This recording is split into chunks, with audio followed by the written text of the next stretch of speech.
WrestleRoni for me and for you. I've been excited for this one. Coming back to professional wrestling. A man I watched time and time again just batter his body, batter his opponents. I can't put the dude over enough. We're going to try, though. Cole Cash! How we feeling, baby? Oh, baby, you had that son of a plumber vibe going on there for a minute. Did I? I dug it. I dug it, Spooky Lou. Hey, man, I want to be a Rhodes now. Like, I'm trying to get Cody Rhodes on the podcast, if you didn't know. I saw that. Cody, do the right thing, man. You haven't finished your story until you tell your WrestleRoni story. Thank you. You're welcome. I don't have very good connections. I'll try to hook that one up though. I appreciate you. I was on a show with his dad. That has to count for something. That's an awesome segue because we're going to write a new chapter in the career of Cole Cash coming up, taking on former student, a man you trained, a man on the come up, just battering folks, a bad, bad man. Have the RSW Tag Team champions, Lxgan Taylxr. Why now? What's going on? What's going on, man?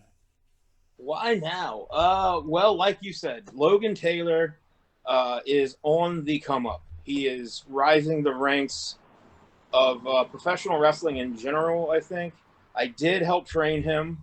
I did very early on coin him the young killer, the killer, if you will.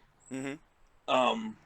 And I've, over the past almost a year now, I've lost just about 100 pounds. I'm feeling pretty good.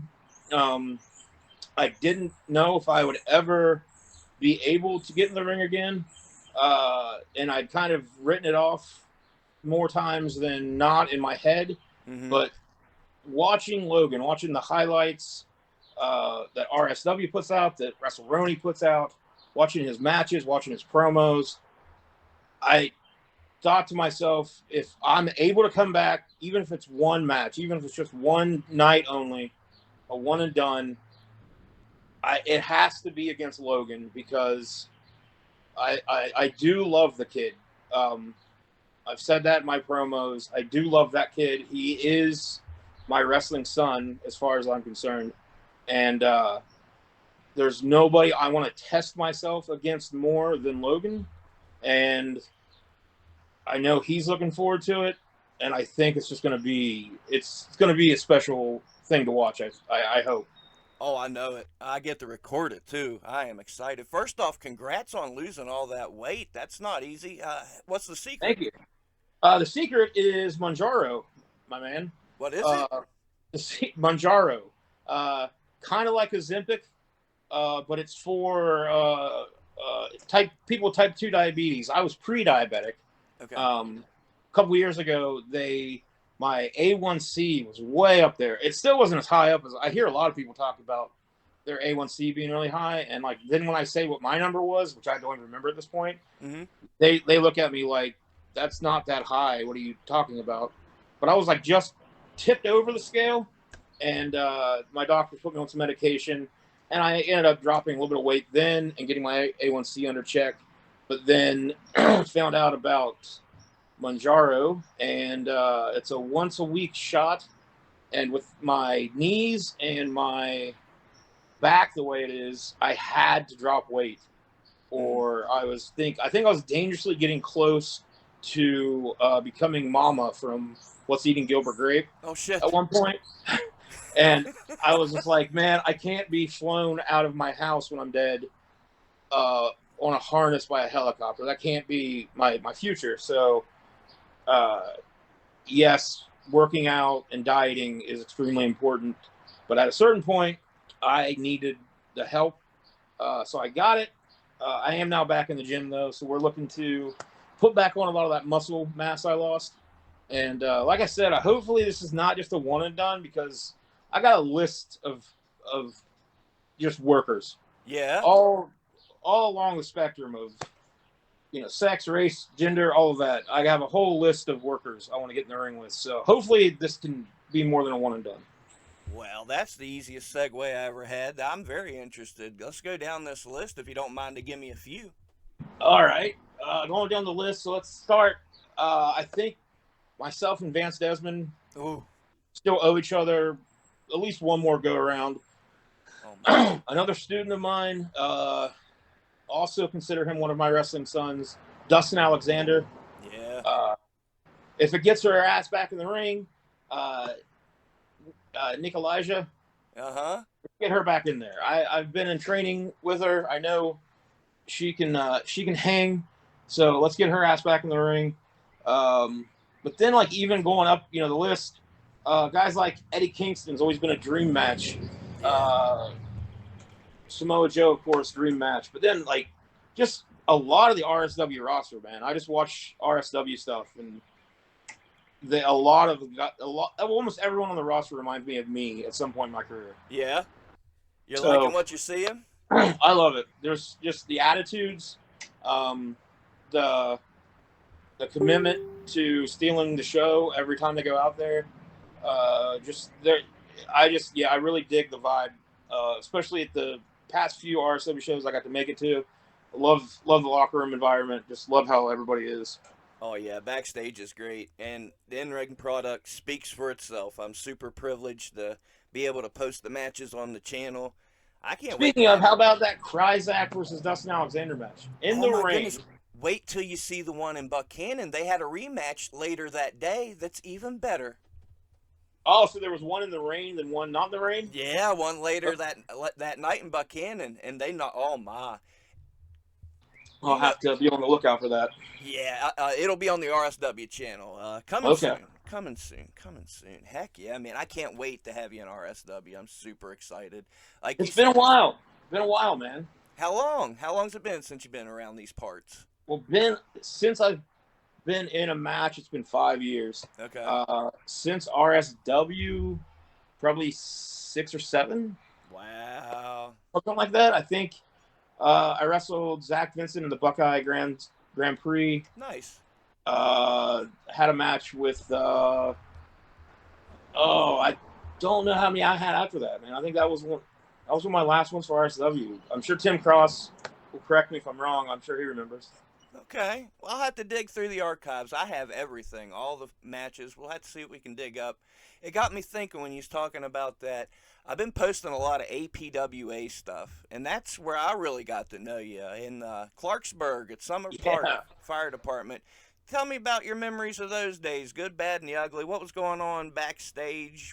What'd you like? What'd you hate? that was a fun locker room, man. Yeah. It was uh, just a lot of the dudes I came up with: Eric Steele, Jason Kincaid, Chance Prophet, Yeah. Vance was in on those. But then we also had, like, I'd show up and randomly, Billy Gunn would be on the show, Johnny Gargano would be on the show, Chase Stevens. I can't remember who else. Everybody. The Everybody whole would be on TNA the shows. roster. And it was Sanjay Dutt. such a laid back locker room. Shane Douglas was in there and, like, just held court, Yeah. and just talked about ECW locker rooms and shit. Billy Gunn was, of course, the biggest human being in I think he's the biggest human being in every locker room. He's But huge.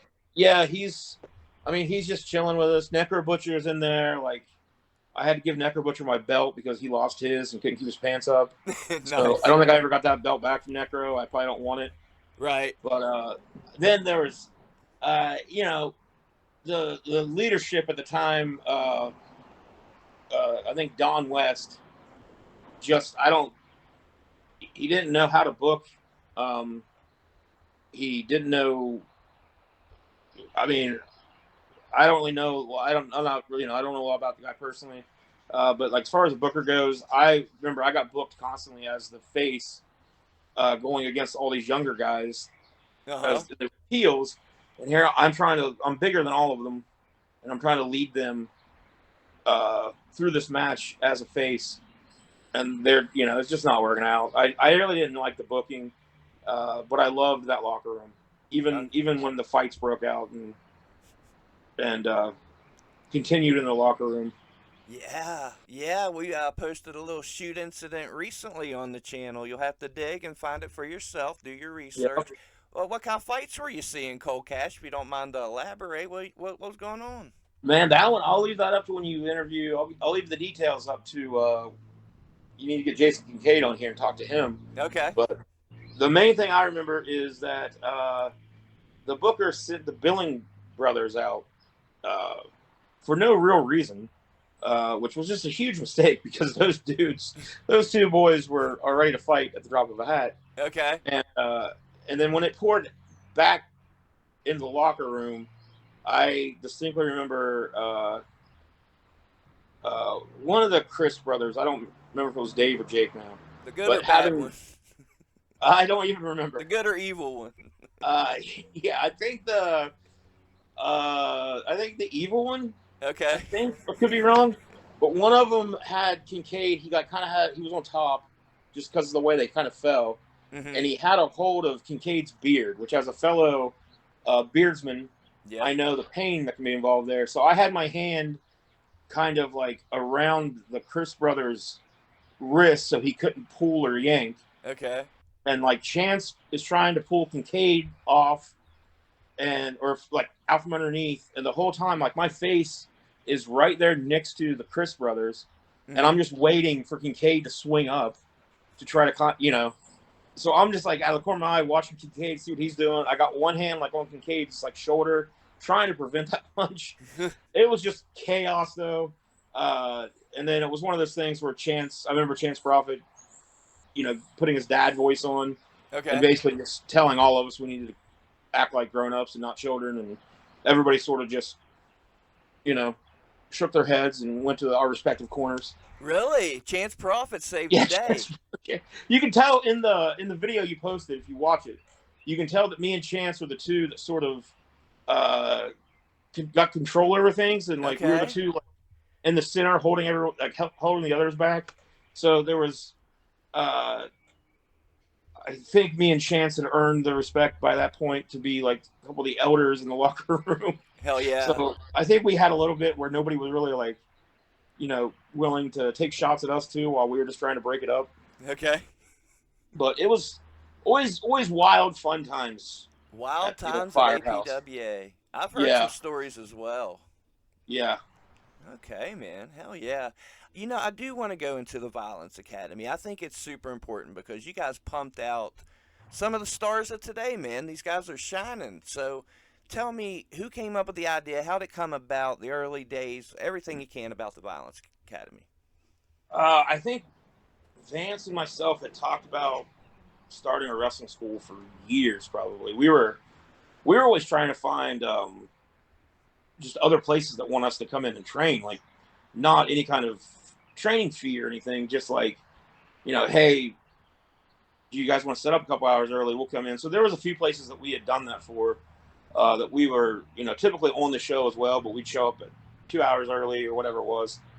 Vance was kind of making trips over to Rutland, Ohio from time to time to help train Vipers guys.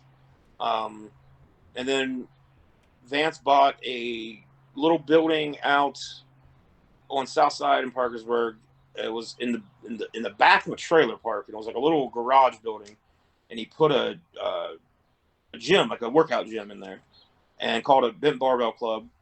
And it didn't take long. Within like a year, I think, he was Mm-hmm. looking for a bigger building, and we ended up finding one on 7th Street here in Parkersburg that was an old carpet store, and it was Okay. huge. So we ended up through some loans and some borrowing of money here and there, we ended up getting this place opened up. Everything moved over there, and we had this big open area that was kind of closed, walled in. But then it was, really, it was like, I think like a garage where they could pull. Yeah, there was a garage where they could pull in, and we bought a ring off of Ricky Shane Page, Really? which thank you, Ricky, for bringing it down, and you and your guys setting it up and everything. Um, Really? Okay. yeah, yeah, good little transaction there. And Props then to we RSP. decided to open up a wrestling school. And I think Vance had just reached out to what's the place here in Parkersburg? All the The shitheads, the WVWA. WVWA. Vance had just reached out to them and had basically offered to be the trainer there. Uh huh. And I would have to talk to Vance to get the exact details, but more or less he was told to go fuck himself. Jesus. which, it's like, yeah, turn down Vance Desmond as your like he's offering Wow. to train you guys. So we ended up getting a huge influx of their guys, which, included Dustin Alexander, Lxgan Taylxr, Steven Skies, Tier Ali, Nikolai Alexander. I'm sure there's more I'm forgetting off the top of my head now, but Jack Manick. So we got all these guys in, and immediately realized that they had not been trained properly. So we kind of like told them to forget everything they've learned, and we're going to kind of rebuild you. And it didn't take long. We were seeing guys ready to go pretty quick, and then we had a few other guys from WWE try to come in and start training with us instead. And for whatever reason, one or the other, they didn't last. Couldn't make it. One probably cried in his taxi later because he definitely cried during training. So we tried though to teach Vance. I was already at the point where my knees and back weren't great, so I wasn't doing a lot in ring, but Vance would definitely handle the in-ring side, and I was more about the promos, ring psychology, character development,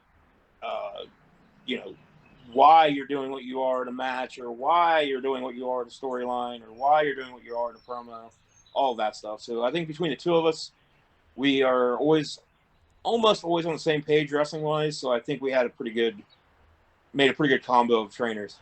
Man, and talk about wrestling magic. Thank God you guys opened up a training school, even if it was just long enough to properly train Dustin Alexander, Lxgan Taylxr. Yeah. For real, no, you could have honestly saved their lives. These guys aren't safe. They don't know what they're doing. We watch it. It's on YouTube. Yeah, and that's, I don't know if you want to get into it more now or later or whatever. Let's but do it. That's kind of my biggest issue with that setup. I know some of those guys. I started out with some of those guys. Okay. Wildcat was my first few matches were involved Wildcats in some way, either a 6-man tag, 1-on-1, whatever it was. So he was some of my first few matches. I don't even know what he's going by these days, but he was Clink the Clown in Tri-State. He was I don't know what he wrestles as now. I think he's one of like the Miami Beach guys. Okay.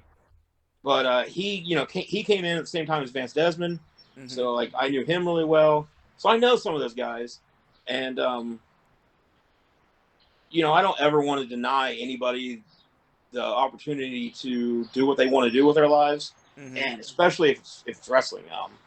But I want to make sure that the guys are being taught correctly and are safe, not only for their own health, but for the the safety of the people they're in the ring with. Right. And there was so much stuff that we heard about, we saw, and it's just like they don't want to do that, and they don't want to take the time to do that. And I have a big problem with that part of it. Yeah. And who am I to say anything? But my problem is, what about the reputation of professional wrestling? What about the reputation of our local scene? West Virginia's on fire, man. Like, we've got some really, really good stuff, not just RSW. But, man, if somebody says, let's see what's going on in West Virginia, and clicks on their YouTube, man, that's not fair. Yeah. And, we tried to, there before COVID, we tried to bring wrestling back to Parkersburg with Pro Wrestling Inception. Okay. And we had a lot of, there was a lot of help from RSW on that front. Using some of their guys, them letting a lot of our guys go up there and work shows to get experience. So there was a good connection there, Mm-hmm. a good relationship. But and did you make it to any of those? I didn't. So I we came went around from after COVID. okay. Oh, okay. So we were only I think we were only ran for about a year, Okay. but we went from I mean our first show there was 10, 12 people there, and I'm Oh, sure a majority, I don't even know, there was probably more than that, but I know there was a lot of people that were just friends of friends that showed up, came with people. And, but by the end of that year, man, like we were standing room only shows, and people wanted to get tickets for the next show before they left the building that night. nice. Like we built something quick, and we had, man, I had plans. I had like the next 3 years basically written out Okay. um, for multiple people. And then COVID hit, and just during COVID, life kind of happened, and uh, now that we're kind of back to where we could run shows again, just the Parkersburg, Vienna area is very hard to get buildings in because it's been ruined by a lot of other places. Some of those places I was a part of the locker room, so I know who did what and who ruined what. But yeah, it's hard. It's hard to get buildings around here. You say pro wrestling, and it's an immediate like, oh no, thank you, we don't want any part of that. Oh yeah. So, but yeah, I felt like we were doing something really good. And one of our main missions was this is a good representation of professional wrestling. You're gonna pay a ticket price. You're gonna get your money's worth. We are going to make sure that everyone is trained and doing what they're supposed to do, which is entertaining you, the ticket buyer. And then my thing with shows is always we start on fucking time. Whatever time the bell chime says on the poster, that's the time the show starts. So we always did that too, because if you're on a show with me and I'm running it, that's priority number one. Fair enough. Fair enough. Tell me about some of your favorite memories from running those shows.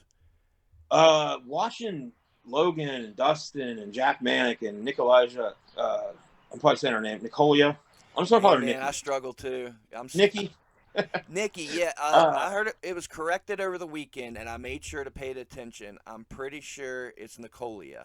Nicolia. You're probably right. I'm Uh, pretty sure.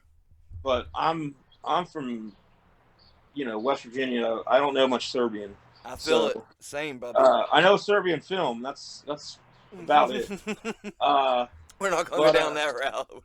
We we get wild over here. We don't get Serbian film wild. I'm no, no, sorry. no, no. No, it's a shitty movie, anyways. Yeah, it is. Slow, So, boring ass movie. but yeah, just getting to see those, like all of our, our kids from the school, kind of just grow in front of our eyes, working in front of audiences, and I was making sure that we brought in guys like Ron Mathis and Bruce Gray, uh, Kryzak, Oh and yeah. just Shane Storm, and just a lot of vets and a lot of guys that I knew could go, because I Right. wanted to make our guys step up and work against guys that could go and not be held back and not only be put with each other to to make sure that they don't get exposed or whatever. Like, we threw those guys out there and they delivered every damn show. One of my absolute favorite memories was welcoming Logan and Jack Manick back through the curtain after their match for the title. Okay. And it just, like, to say I was a proud father would be an understatement. Like, I always had a good position in the back to watch, and those two just killed it. Logan had all year just been earning what was about to happen the entire year, and then when he beat Manic for that title, like, I was just so proud of him and wanted to be the first one that they saw when they came through the back. Did what the crowd was behind him? Was he a baby face? Logan's Logan, man. Logan's. Okay. Logan. Well, You're gonna get the same Logan no matter what, I think. that's fair. That's fair. Did the crowd enjoy it? That's what I was trying to. Oh yeah, yeah. Yeah. I mean, Yeah. I think they didn't want to see, because Manic was their dude. Manic was the Inception hero, Okay. and I don't know if they loved seeing him lose the title, but I don't know if anybody was too upset that it was Logan that beat him for it. Hell yeah. What do you think it is about Logan? Everybody puts over Logan. What do you think it is that makes Lxgan Taylxr so special? It's that you can't. I don't think it's easy to compare Logan to anybody. Right. I don't think it's easy to put Logan like in a box where he's he's this kind of guy or he's this kind of worker. Okay. Logan is. I love that kid because he's his own person.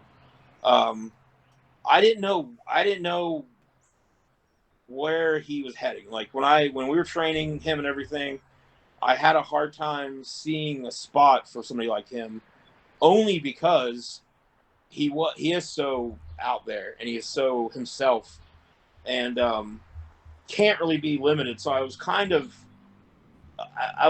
wondering what would like where Logan would find himself, and I think the way wrestling has started to progress and all styles and sizes and looks are kind of accepted or at least given a chance. Like people don't just look at you and immediately turn you off. Like they don't immediately turn out or turn Okay. off. So I think with Logan, it's just he's not the biggest dude in the world. He's not mechanically like he's not Dean Malenko in there. He's not robotic. He doesn't do everything perfect. He is just this young. He's the young fucking killer, man, and he goes out every time and he gives people their money's worth. I think. Oh yeah. Over delivers, man. Like I Yeah, can't. there's a raw passion to Yeah. Logan, And and you you can can't. feel it, and you can You, see it. And I yeah, tell you, you talking you about can't create it. huh? Well, I'm sorry. Well, then I'll let you Oh, you're continue. good. I just said like you can't create that. Like that's not like we didn't work with Logan. I didn't work with him on like, we'll try to say these things to be this character. And like there was none of that shit. Like Logan is Logan. That's true. That's true. You watched Dustin Alexander and Nikolai come up. What was you seeing out of them? Dustin was so just to really get into the weeds here. Okay. So in our eyes, at the Violence Academy and at Pro Wrestling Inception, in our eyes, Mhm. uh, Jack Manick was number one, Dustin Alexander was number two, and then Lxgan Taylxr, Tier Ali, um, those guys were probably like neck and neck for three or four. There was a few guys right there all together. Mhm. Logan definitely like of those guys. Logan was definitely my favorite just because that's that's my style. Like just let's just hit like let's see how much you can take. If I'm hitting you, you hit me back as hard as you can. Like however hard I'm hitting you, let's do this. So Logan's a fighter. I love that, but Jack Manick was naturally gifted and talented right from the start. Mhm. Um, he had the timing down. He looked like a wrestler. Um, he was just he was everything. He was ready made. Dustin Alexander, I knew immediately, and me and Vance talk about this all the time. I saw more potential in Dustin Alexander than I saw in anybody else. Okay. Um, Dustin loves professional wrestling, is passionate about professional wrestling. He wants to learn everything he can learn. He still, to this day, I won't be surprised if when I get off here, I have a message from him. He still reaches out to me all the time for advice, Hell yeah. um, or just random questions about, hey, I'm kind of feeling this way right now, like in the realm of, his place in wrestling and all this, and he'll just be like, is this normal? Like whatever. So me and him talk a lot, but I saw the potential in him, and I knew that if he wanted it, it was his. I knew that he was going to have to work harder for it though than like Jack Manick. And I remember me and Tim Cross having a conversation once where he put Dustin at number one, Jack at number two, and again, like it could go either way. But Mhm. just from everything I know about professional wrestling and spending so much of my life in it, I can kind of look and see who's who's got it, who doesn't have it, who can get it. Uh And huh. Dustin was one of those guys that he was right there, number two, but only because he needed it. He needed to want it more than he did. He wanted it, but he had to really like commit himself, I think. Okay. And you And he think did. he He did? wanted to, but I think he was just still letting a lot of life's bullshit get in the way. Okay. Hey man, life does that, dude. Yeah. And Man. it happens, man. It happens to a lot of there's a lot of dudes that I've been around Back in the Tri-State days, Johnny Lightning, Brandon Morgan, had every natural gift you could have. He was just so skilled in the ring.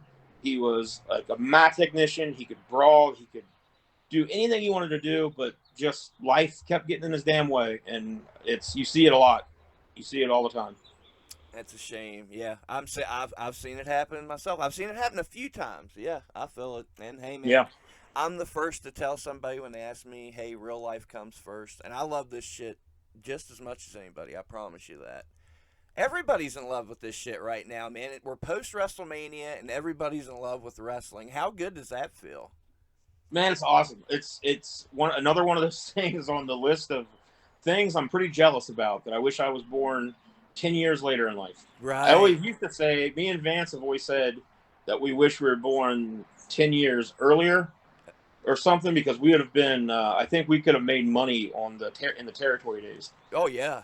And then we've now started saying that we wish we could be born 10 years later, because like we'd be just hitting our peak and wrestling's back there, man. Like, so we were through the down period, like when nobody really gave a shit, and there was just a lot of nothing happening for a lot of people. So, but like you said, at least out of all of this, we've got some kids under our wing, I think, that are going to end up doing big things in this business. For sure. And the good thing is, man, it's not just WWE. I was watching a lot of indie shows over WrestleMania week. They were drawing huge crowds. RSW, we're drawing our best crowds we've ever drawn. Buchanan was packed. Every show's packed. So, and I'm watching Jeff Paul's shows. He's drawing crowds. Like, the indies are hot too. Even the no ring stuff, people are showing up to that in droves. I have been watching. I've been following along with that for a little while now, mostly through Casanova Valentine. Hell yeah! And I remember seeing that like a few years ago, a clip from that. And that was one of the first times where I was like, "Oh shit, could I do this again?" Okay. Because that looks fun. That looks like something I could be into. Okay. Well, hey, man. Just depending on how things go after this show on the 27th. I feel it. Hell, I know it's going to go great. You're going to get the bug. We're off to the races. That's my prediction. Let's hope. That's not so much the bug. It's the the body take it? Yeah. I feel it. I'm a 40-year-old man. I feel it, man. But I just turned 41. So okay. When you turn 41, it's even worse. I'll just tell you now, every year's worse. But back in the day, you were killing it. You were all kinds of crazy matches. For the folks that don't know, let's take it back. Tell me about one of your favorite, craziest matches you had back in the day. So I worked the Brink of Death tournament 2 years back to back. Okay. That was a tournament that Viper put on. Viper. Yeah. And the first year I wrestled.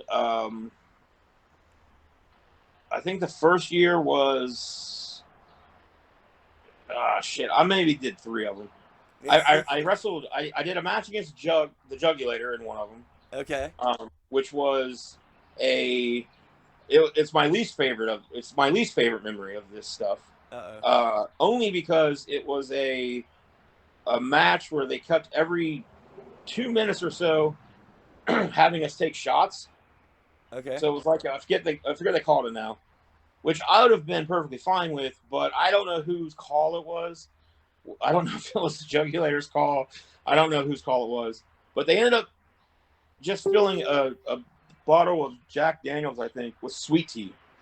Oh. So we were like, anytime you get something going, they'd stop the match so you could take a shot of sweet tea, of bourbon. But it was sweet tea. Every 2 minutes, yeah. But it was something ridiculous. 3 minutes maybe. You couldn't get anything going though. Right. And if we're gonna do this, give me bourbon, goddammit. Like, yeah.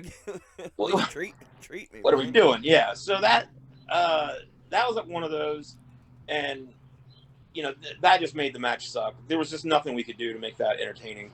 But then in either the same year, because maybe I beat Jugulator on that one, I don't remember now. But at some point, I also had a match against Insane Lane, Okay. uh, and it was Christmas themed, and there were like a Christmas tree with barbed wire and Yes. stuff all around it. And then there were like there was a few different Christmas. There was like a box of broken up ornaments. And then there was like just little boxes sitting around everywhere, like with weapons inside. Okay. And my favorite memory, one of my favorite memories of all time in professional wrestling, is there was a big box out on the floor, and when I lifted it up, there was a little guy in it, and I am so sorry, I cannot remember his name right now, but he was holding a light tube, and he had a Santa hat on. Oh shit. And I opened this box up, and there he stands looking at me. And I said, "Well, hey, little guy." And then he proceeded to smash the light tube over my head. And there's a really good picture of it where I'm already pouring blood, and then he's looking at me with this light tube. So that's on my Facebook if anyone wants to go find it. But then in that same tournament, I think it was the next year, the last year I did that tournament, I had a match with Madman Pondo, and it was a log cabin match with the the crazy barbed wire and light tube Structure. stack cabins. Yeah. And that one was fun just because that had some crazy bumps in it. Pondo's always, the best to have a match with, especially that kind of match. Right. But yeah, then I've done the deathmatch thing. I've had ladder matches that TLC matches that got bloody as hell and just broken bodies strewn everywhere, as JR would say. So I've been in my fair share of back when I first started. I was still doing the backyard thing too. Okay. Me and Vance Desmond drove to. This is getting totally off topic. Well, not really off topic, but a little bit. I was a backyarder. Tell me about it.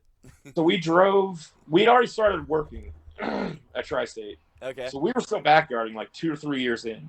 Which, if that came out then, if what I just said came out then, we would have probably been blackballed from most promotions, because there were guys that were constantly trying to get us blackballed because they suspected that we did backyard. Okay. So it was like a big thing back then where that had to be a secret. Now I think like it's a common, like everybody did backyard wrestling. Yeah, man, everybody. But those Ohio boys, my goodness. So we were still, even a couple years into Tri-State, we were still doing backyard, and we drove to Delaware. We drove to Delaware one weekend because there was a CZW show, and we decided Combat Zone Wrestling, and we just decided that we would show up at it just to see if we could get booked. Okay.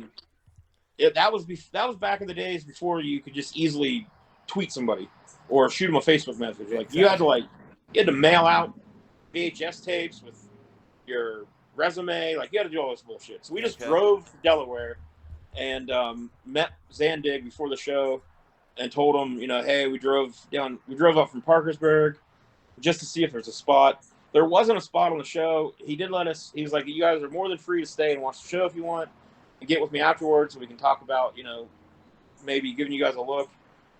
So we ended up talking a little bit. Nothing really ever came of that. But anyways, point of the story. The dedication, man.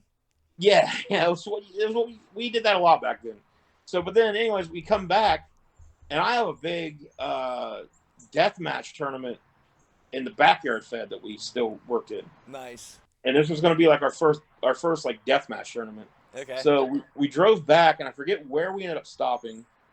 Probably somewhere right outside of West Virginia. But we got a hotel room for the night, and I remember being woken up by the I'm assuming the maid pounding on our door because we had just completely slept through checkout time.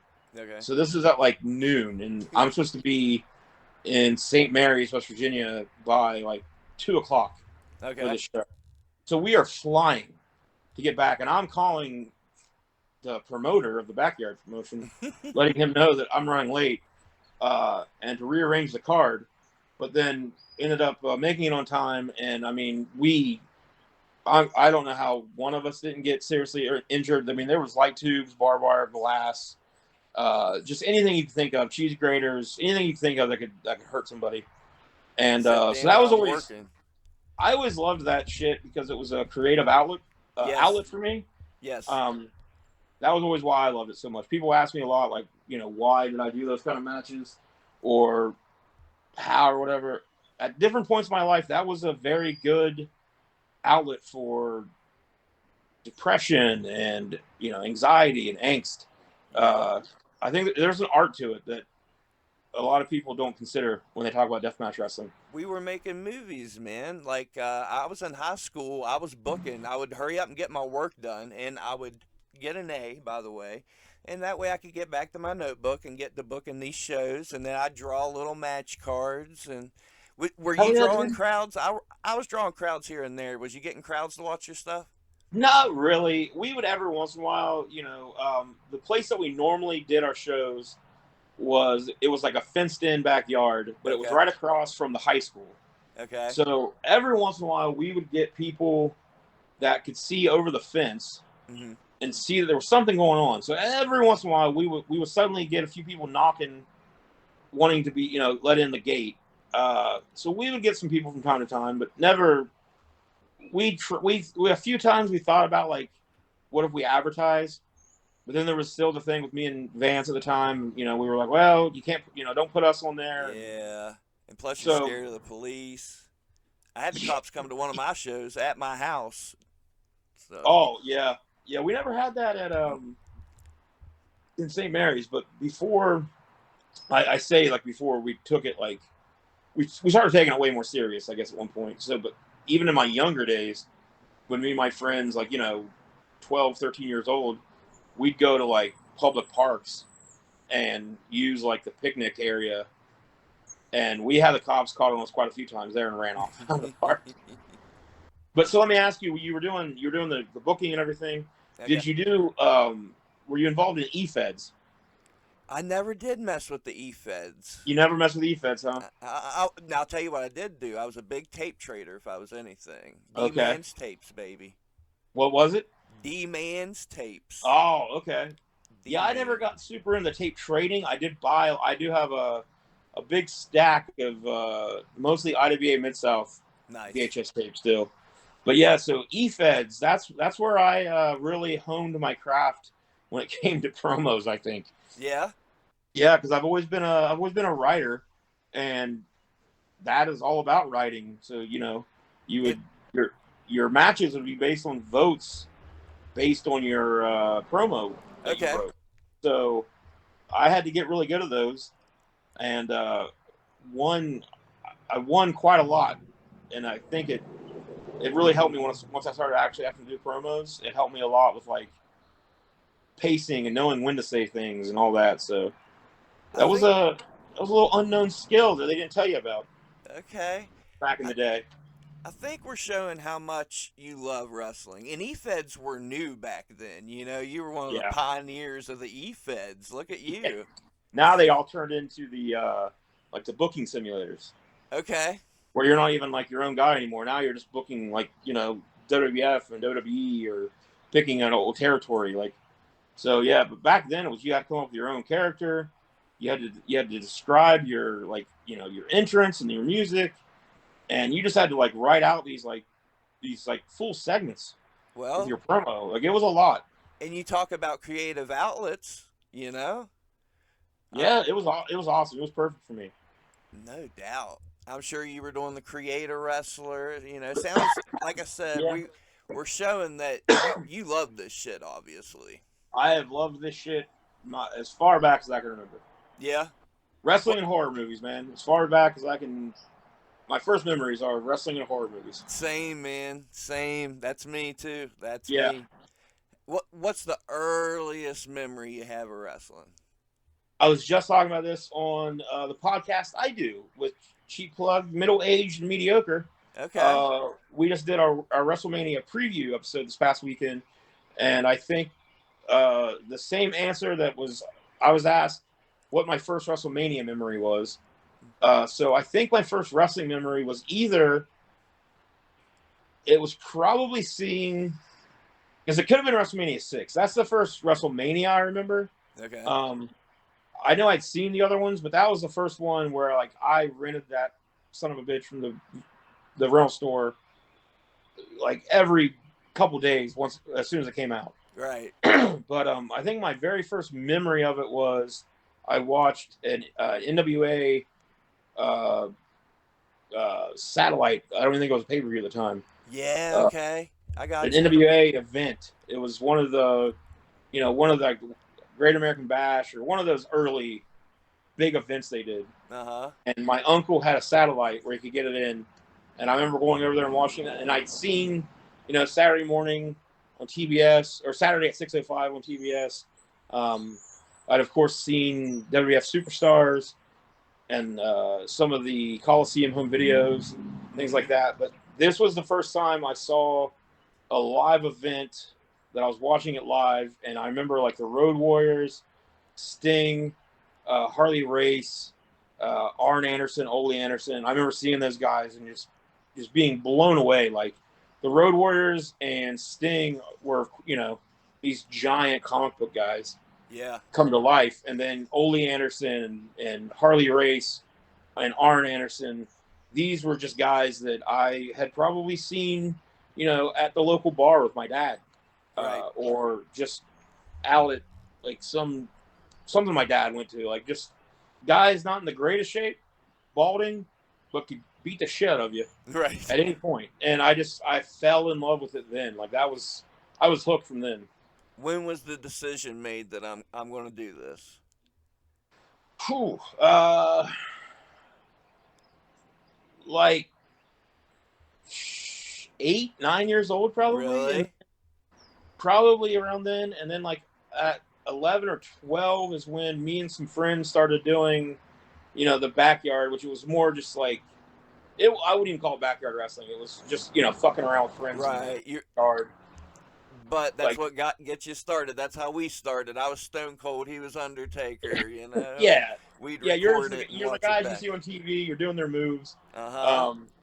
But then I think around 12 or 13, I decided that I was going to save up my money. And the day that I graduated from high school, I was going to buy a ticket to Canada. Okay.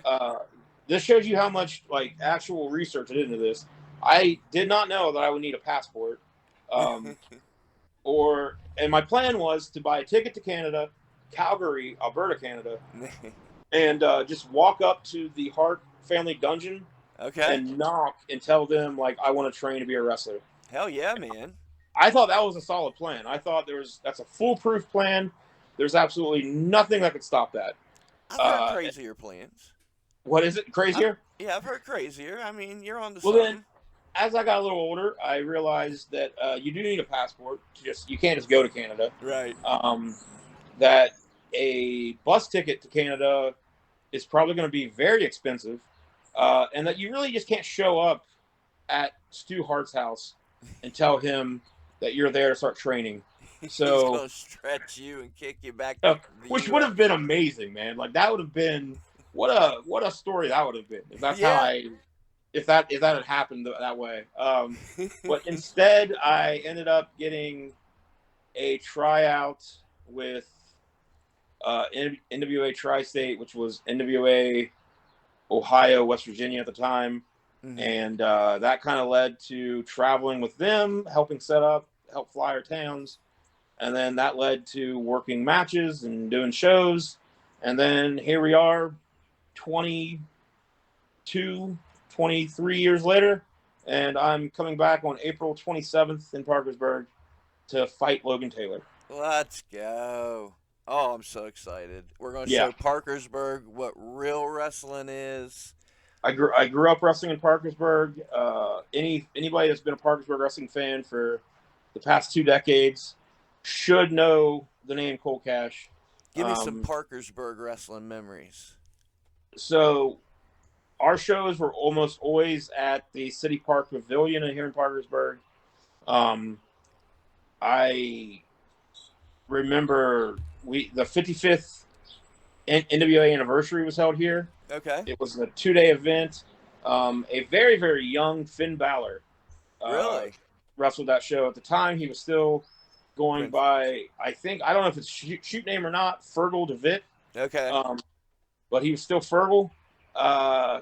There was he was pretty mind blowing then. He was good. Right. But I know we standing room only both of those shows. I remember when the promoter for NWA Mid Tri-State was Richard Arpin, Okay. and I remember Arpin advertising. This would have been right after WCW was bought up by Vince, Okay. and I remember him advertising Flair versus Hogan, and not putting pictures on the flyer for a reason. It ended up being David Flair versus Horace Hogan, Oh shit! and everyone was pissed off. Wow. I gotta respect it. I mean, Richard Arpin just passed away recently, so God bless him. drink one for him. Cheers to you, man. I'd do it. I'd do it. He yeah, I've got some unfortunate memories with Richard Arpin, but if it wasn't for him, I wouldn't be here talking to you right now. Right. But I remember there was a time once where there was a dude that wrestled on the shows, can't remember his name, big, huge, built, not really built, just big power lifter looking guy. Mm-hmm. And I think it was Clank the Clown, actually, before he was Clank, came out first as Bruce Banner. Okay. And got the shit beat out of him and got thrown through the door in the back. And then when you know it, out comes the Hulk, who is this guy all painted green. No way. And you wouldn't like Clank the Clown when he's angry. And so that was a fun one. Richard Arpin on the mic once letting the crowd know that he'd like to thank a local carpet store for donating some carpet, so that way the bumping in this ring is a little bit softer for the boys. Okay. That was great. Just fuck all the guys in the back. Fuck your kayfabe. Yeah.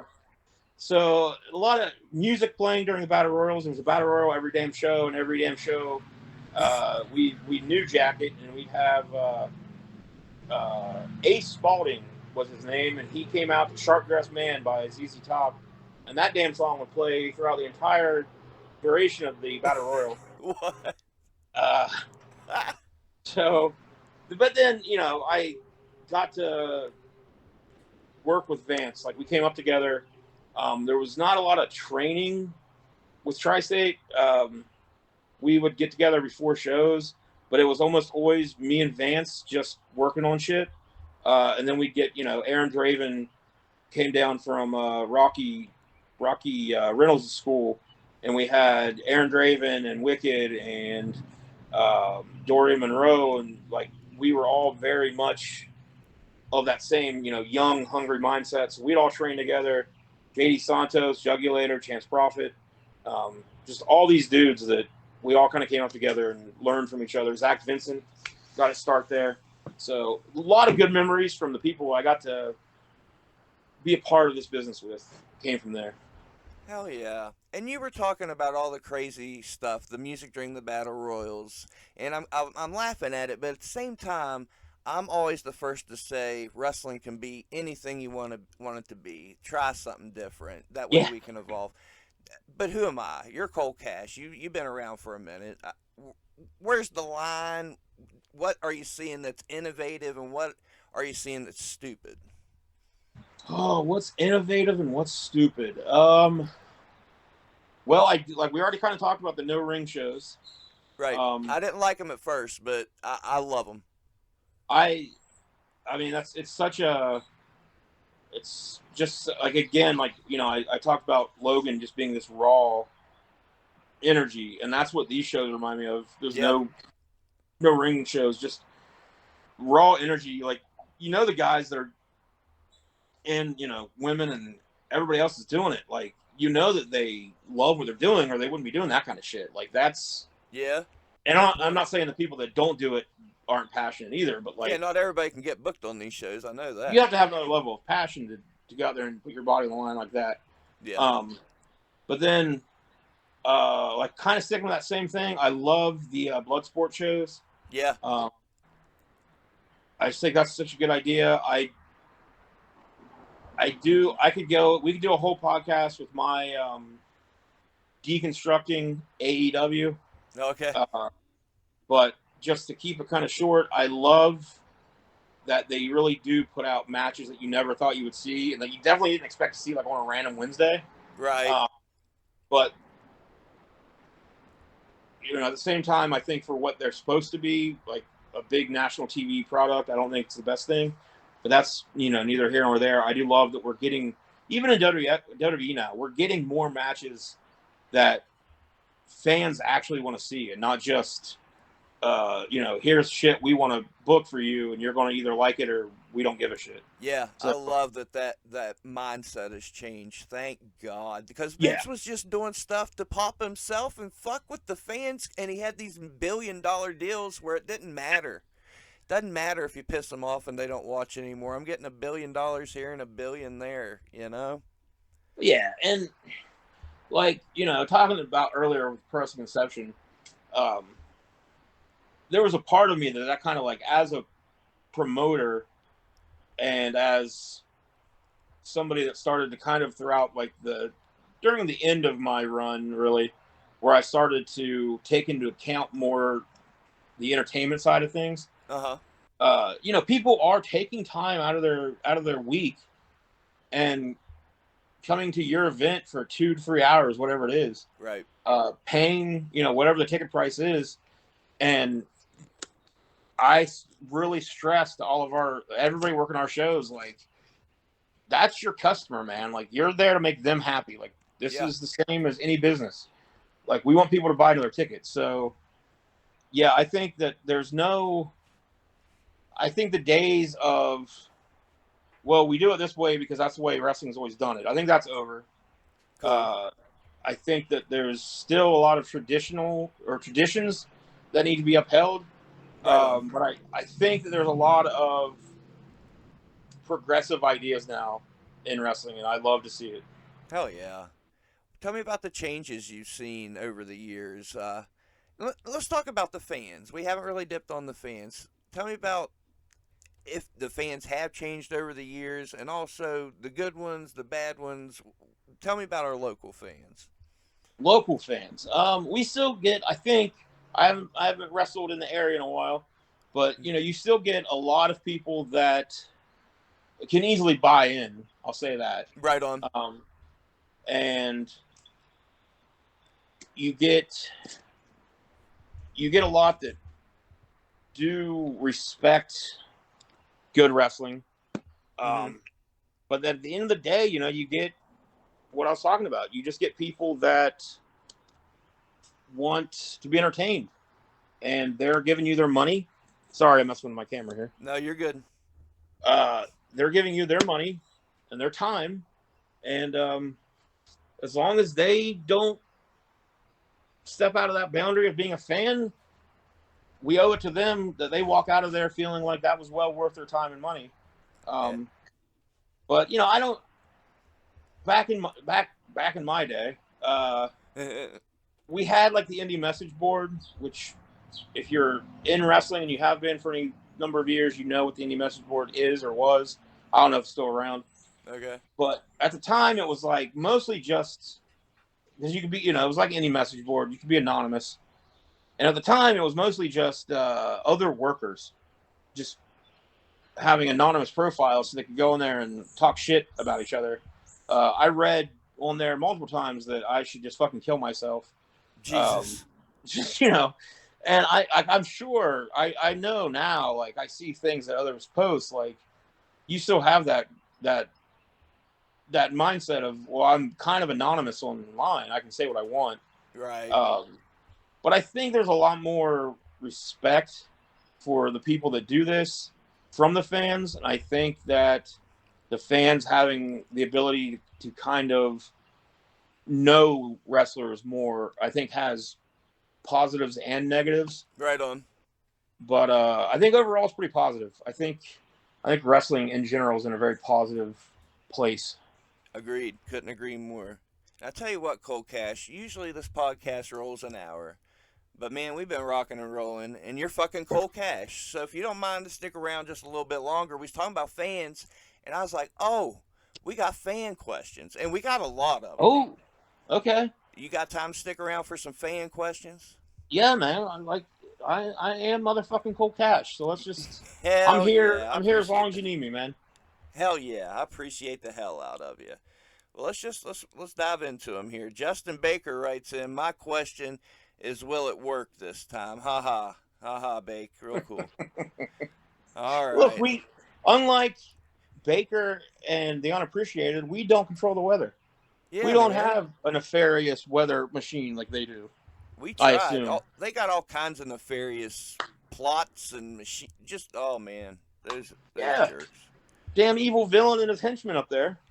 The evilest, the evilest. Well, I think we're about to dive into that. Dustin Alexander writes in, why has he targeted Lxgan Taylxr?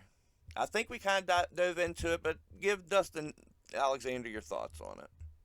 So why have I targeted Lxgan Taylxr? Mm-hmm. Yeah, we did kind of dive into it. But end of the day, Logan is who I want to test myself against. Like I said, this could be a one and done. This could be way more than that. This could be the start of one last run. But Logan reminds me a lot of me, just in the way of he hits people really fucking hard, unapologetically. Yeah. He's not afraid to get hit back, and win or lose, Logan's going to give you a show, and you're going to leave the building. My goal in wrestling was always, well, from probably about 5 years in till the end, my goal was always that I know that, the majority of wrestling fans know that wrestling is predetermined, Mm-hmm. And all that. My thing was always, I want to be the match that when the people leave that night, they are talking about the show and they say, yeah, it was fake, but that Cold Cash, I think he legitimately didn't like that guy. I think that was real. Uh-huh. Like, I always wanted to bring that. I always wanted to deliver that, make them question if they really know what they think is reality. Mm-hmm. And watching Logan, you get that, man. Like, you watch that and you're just like, he beat the shit out of that guy, or he got hit real fucking hard. Yeah. So I can't think of a better kid to test myself against, really. Yeah, that's exactly what I was going to say. Two dudes that don't mind getting hit and hit harder than anybody you've ever seen, going at it in Parkersburg. I forget the date, but it's going to be April awesome. 27th. There you go. Cold Cash is a professional. He knows the date, by God. I can't wait. I really can't, man. Dustin wrote a bunch of stuff in, but I'm so good. I covered most of his questions without even reading them. So we covered most of the stuff, but he does have another one. Your greatest inspiration as a wrestler?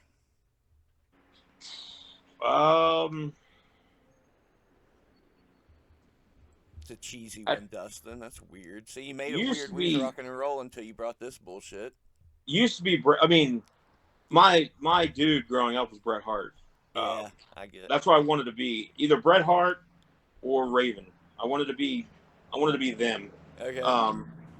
But it's hard to watch what Eddie Kingston's done and not be like just emotionally drawn into his story. Yeah. Huge fan of that dude. I've been a fan of his for quite a while now. When he was doing the Last of the Dying Breed promos, Okay.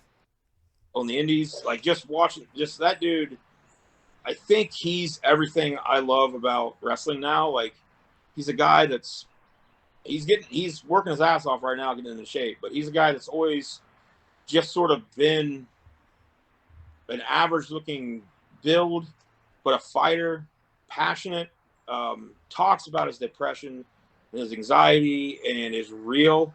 And I think that's kind of like one of my big motivators coming back. Hell yeah, man. That's good shit because yeah, he's an inspiration. He shows anybody can do it if you love it enough and you work your ass off. Yeah.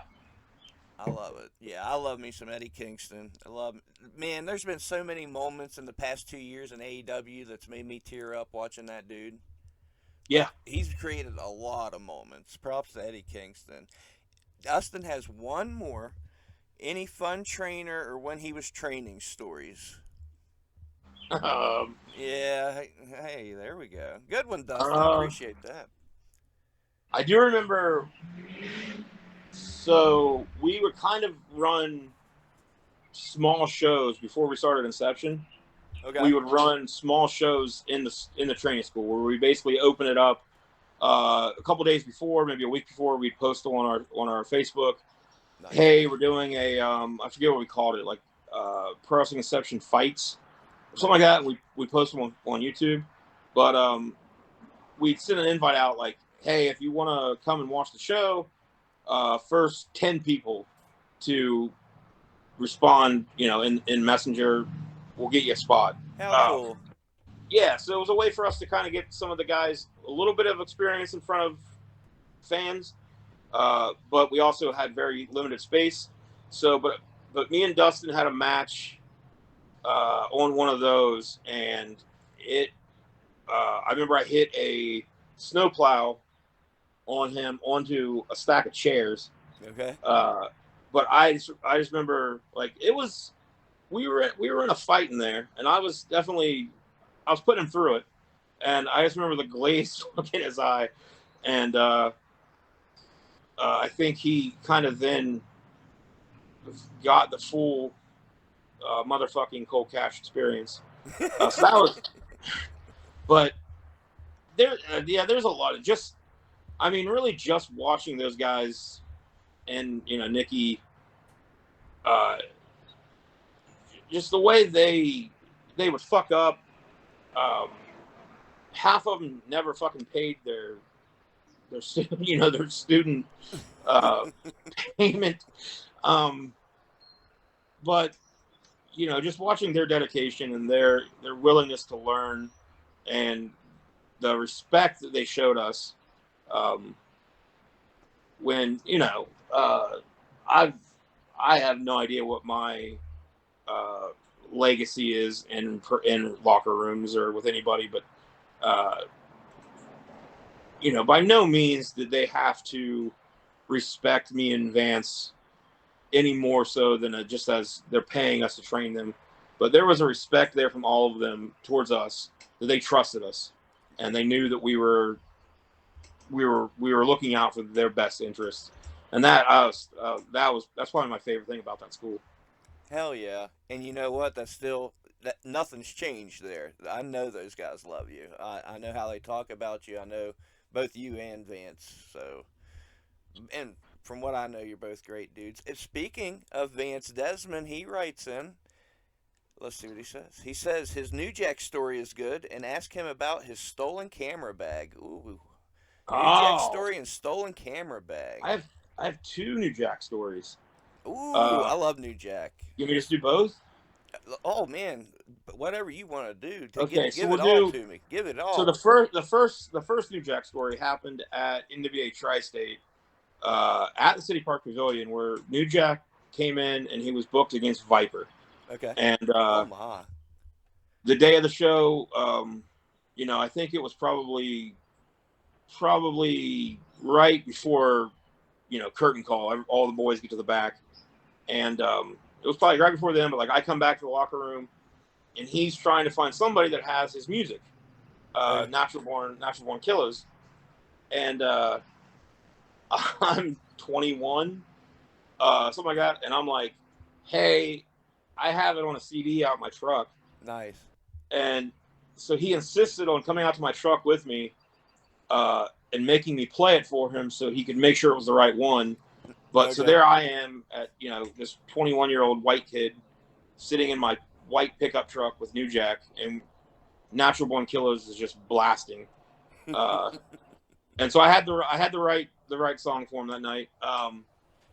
And that was actually the first night Vance Desmond saw me wrestle. Okay. And Vance Desmond decided that if I could do that, he didn't know me, but that if I could do that, he could damn sure do it. So West Virginia and independent wrestling in general, you're welcome for Vance Desmond. Thank you. Wow. My shittiness at the time inspired him to become a professional If this wrestler. fucking guy's doing it, I'm doing. Then Yeah, I'm it was doing my shittiness and then Triple H. So between the two of us, we did it. Then my second New Jack story. So there's a dude that he actually is the one that hooked me up with my first tryout for Tri-State. He kind of became my agent all of a sudden and got me this tryout. Oh, okay. But I won't say his name, but we had a falling out. And I was supposed to wrestle for a little promotion that ran in Lubeck over here in Parkersburg. Okay. And they were booking me against New Jack. Okay. And this guy that I had a falling out with, he was the booker. And day of the show comes, New Jack had to cancel. And I think I ended up being in a match with Eric Steele where the ring had broke, where we broke the ring. Nice. And then we just finished it like 15 minutes on the floor. But I was told by the promoter that he's kind of glad New Jack didn't show up because this booker that me and him had a falling out had actually contacted New Jack week or two prior to the show, telling New Jack that I was a racist and that I had said that I was gonna that I had heard that what he had done to other people and like stabbing them and stuff, and like that I would show and use a racial slur, whatever. And I was like, are you fucking kidding me? So like there was a chance if New Jack would have showed up that night, who knows what would have happened. Yeah. But I could have found myself in a knife fight pretty quick, and I wouldn't have known about it until it was happening. Yeah, and I bet you wouldn't have had a knife on you in the ring. I probably wouldn't have. So hopefully I could have figured out a way out of there without bleeding too much. Jesus. But so those are my two New Jack stories.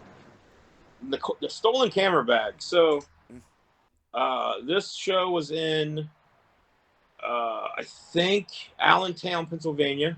Okay. And I was booked because the booker thought I was Eric Cannon. Oh yeah. We both had the mohawk at the time. Both gingers with tattoos and red beard and this mohawk. So I'm positive that he thought I was Eric Cannon because when I got there, they had they spelled his name wrong. They spelled it ERIC, but they had Eric C versus the guy was something Dragon. Can't remember what, something Dragon. And then when they told me that it was me and him, I looked at the sheet and I saw Eric C.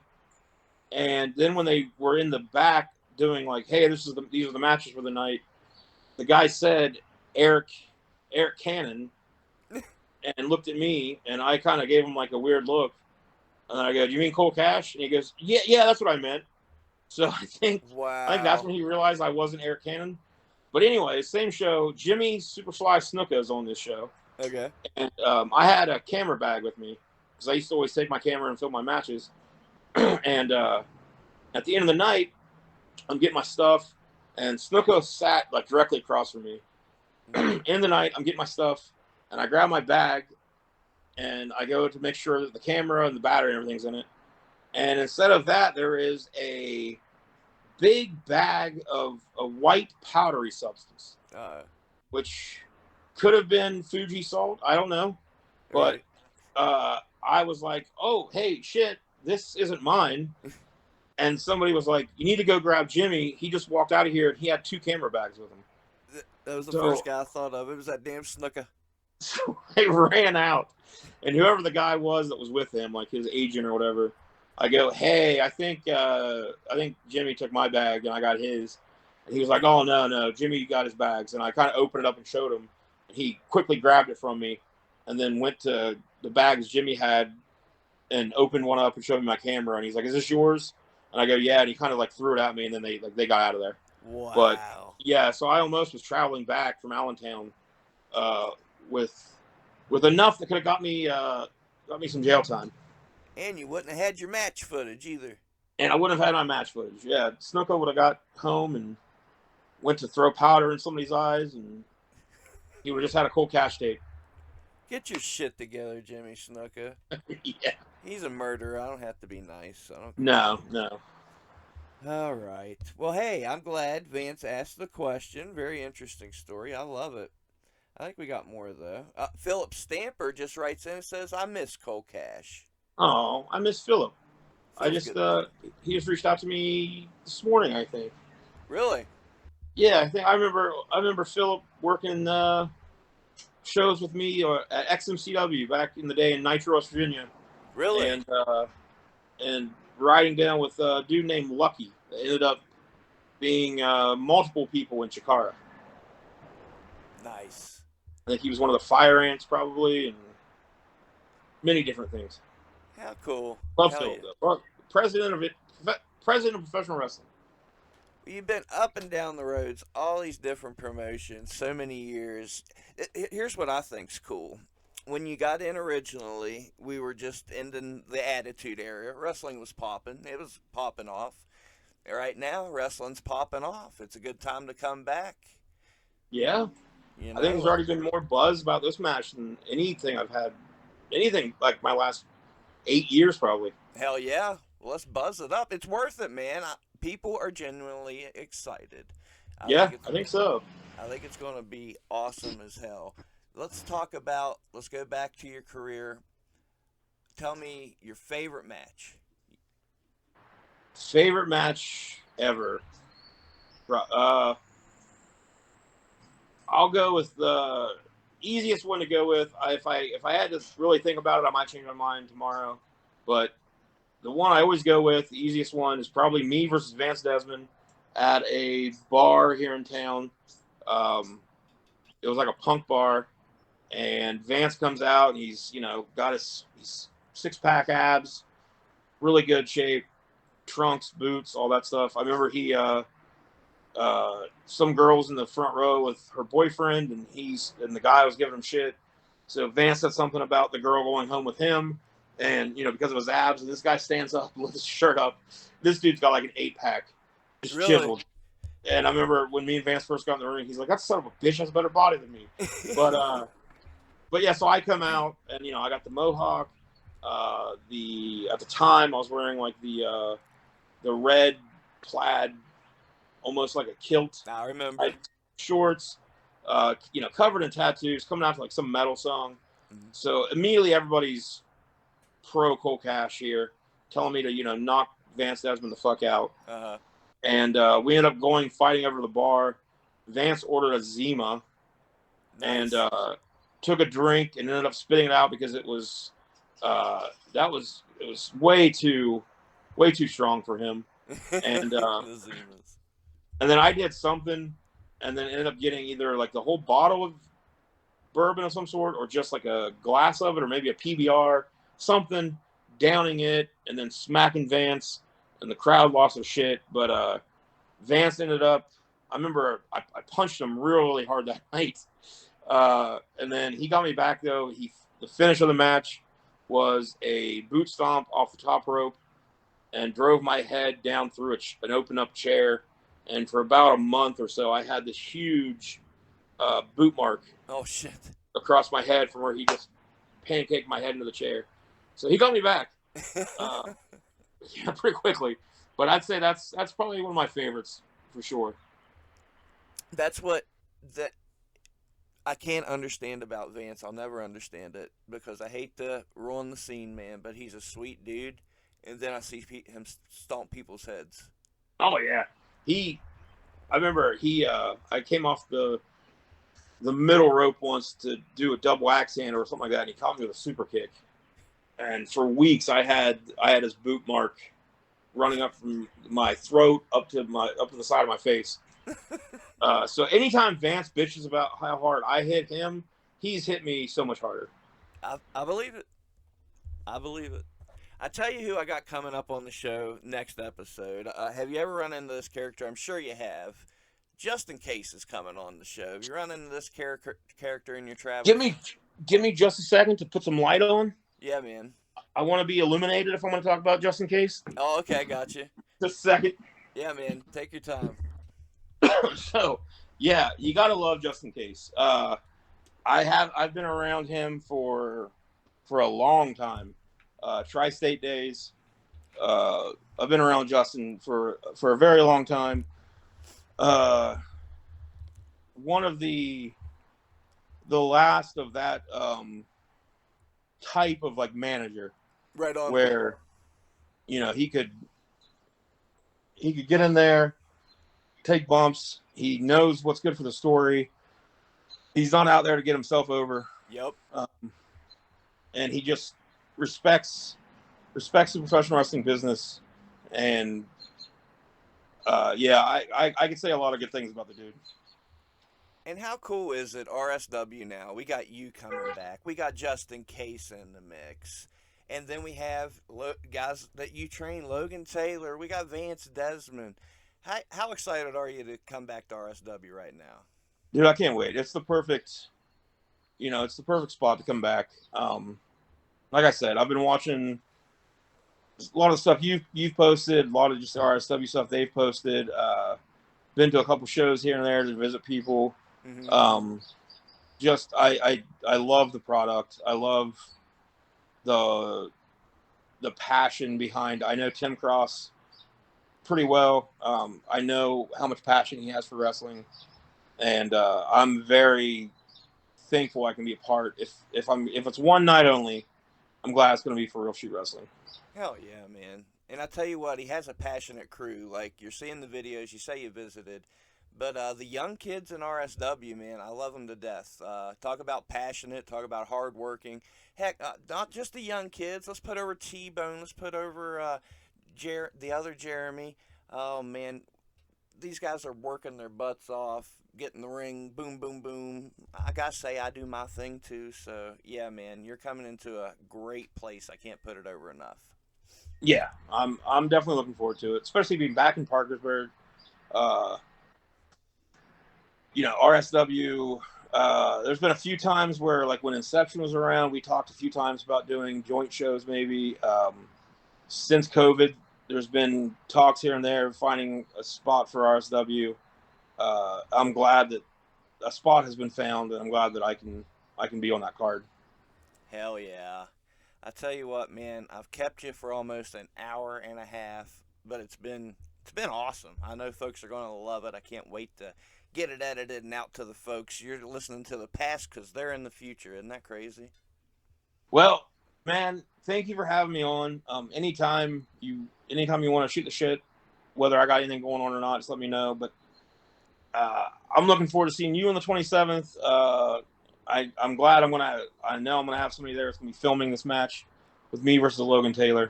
Like I said recently, the word out there is that I'm gonna kill Lxgan Taylxr, Mm-hmm. and like I said, there's a lot of ways to die, and I don't know if I can kill the physical form of Lxgan Taylxr. I mean, that kid is tough as they come, but for Logan to get me to appreciate him and for him to stop being unappreciated,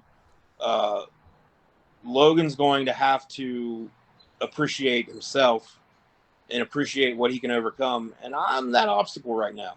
So I'm going to make him earn that. I'm going to make him earn that appreciation from me, from everybody watching. And if afterwards, if he still truly feels like he's unappreciated, I don't know what else to tell him. Oh, man. I have watched this dude dominate and beat up men 3 times his size, and I have watched you do your thing. This obstacle is Cole Cash, Lxgan Taylxr. This isn't your everyday rodeo. This is a big one in Parkersburg, and that's real. It's as real as it gets. It's student versus teacher. Cole Cash returning to professional wrestling. What's the date again, Cole Cash? Well, April 27th. But Logan, there's a reason why Eric Steele, the lariat himself. There's a reason why when he goes into matches, he has his mindset of, because Eric Steele will hit you. He'll hit you hard. He has his mindset of, I'm putting your ass in the ground. But Logan, against Cole Cash, Eric Steele has told others that he had to get into a Cole Cash mentality because he knew how hard he was getting hit back and how hard he's going to have to hit me to put me down. No, man. So, Logan, you saying you've been staying awake at night because of this? That's not unnormal. That's pretty normal if you're going up against me. I don't just change your preparation. You have to change your mindset. And if you're not willing to do that, man, I don't think I'm going to appreciate you in the night. But I have a feeling that that's not going to be a problem. The hype is real, man. I can't wait. It's going to be a hard-hitting affair, to say the least. As Logan said, big fight feel. April 27th in Parkersburg at the Elks Club, or Elks Lodge, whatever it is. 605 Green Street, I think. 602 Green Street. You guys can find it. Yeah. Check out the bands afterwards. My boys Triceratops are playing afterwards. I know. We got live bands. I'm excited. Check out the RSW socials. RSW Live on Facebook. We'll keep you updated. It's totally Cole Cash on Facebook. I mean, it's close. It's almost comeback time. We're in the final stretch, man. How are you feeling going into it? Are you confident? How we feeling? I'm good, man. I'm physically, we'll find out. I've taken a couple bumps here and there, and I'm not saying that I'm feeling 100% by any means, but to get in there and fight, I can do that. And I'm definitely excited. I'm looking forward to it. No nerves, nothing like that. I just know that I'm going to be in for a fight. Logan knows he's going to be in for a fight. And at the end of the night, man, I just want to know that both of us left everything out there. Hell yeah. I can't thank you enough, man. It's been an hour and a half with Cole Cash. I think you got us updated, man. I think we covered what we need to cover. Love to have you back in the future if that's something you'd be interested in. Anytime, man. Hell yeah, man. And I want to thank you for the memories way back when. I want to thank you for the memories we're about to create together, my man. I can't wait. Go check out Middle Aged Mediocre. It's my podcast with my best friend Joel. We talk about all sorts of weird shit. This past recent episode was about WrestleMania. We do wrestling, true crime, ghosts, UFOs, cults, anything. We talk about anything. No doubt. And where can they find the podcast? Spotify, Apple, Google, all those places. Just look for Middle Aged with the little hyphen in between middle and aged, and mediocre. Middle Aged and Mediocre. You'll see either an old school VHS design or us as Bob's Burgers characters. Aha! There you go. Check good stuff. Out. More Cole Cash. He's going to talk about all kinds of random things, not just wrestling. You've had enough wrestling. You had an hour and a half of wrestling. We got video content coming out soon. We're going to be taking a trip to the Mothman Festival. Nice. And doing like a little live thing. So yeah, everybody should check it out. Check it out. Got any socials? Got anything else going on we need to let the folks know about? Just Facebook. I think my name on there is totally Cole Cash. Okay. It's totally me. Check me out on there. That's about it as far as my socials go. Middle Aged Mediocre you can find on Instagram, Facebook. We don't have a Twitter anymore. But you can find us on Facebook and Instagram and YouTube and all that stuff. On the YouTube, you're here anyway, man. Get on it. And to the fans, man, they've been watching some videos. I want to thank y'all for real. Like, the channel's been popping off, so I want to thank you guys before we go. You make it happen, so thank you. Hell yeah. If it wasn't for them, I wouldn't be talking to Cole Cash right now. You know what I mean? And I'm a fan, man. Like, I'm in the business, but I'll always be a mark. I've kind of promised myself that. It's more fun that way. Yeah, make sure if you watch this and you whatever, go leave some comments. Tell me what a fucking asshole I am. Thank you. Say whatever you want. That's a good point. What do you like? Give us some feedback, man. Give me the good, bad, and the ugly. I can take it. In the meantime, treat each other with kindness and respect. Go out there and live your dreams, because I know I'm doing it. I want you to do it too. Have fun. Enjoy each other. Cole Cash, you got any words of wisdom for the audience? Be good to each other, unless you're Cole Cash or Lxgan Taylxr, and then hit each other really fucking hard. But afterwards, be good to each other again. Get your ass to Parkersburg on, what is April 27th. On April 27th. Damn it. Get down there. You don't want to miss this one. We love you. Thank you again, Cole Cash. We're going to see you next time with Just In Case.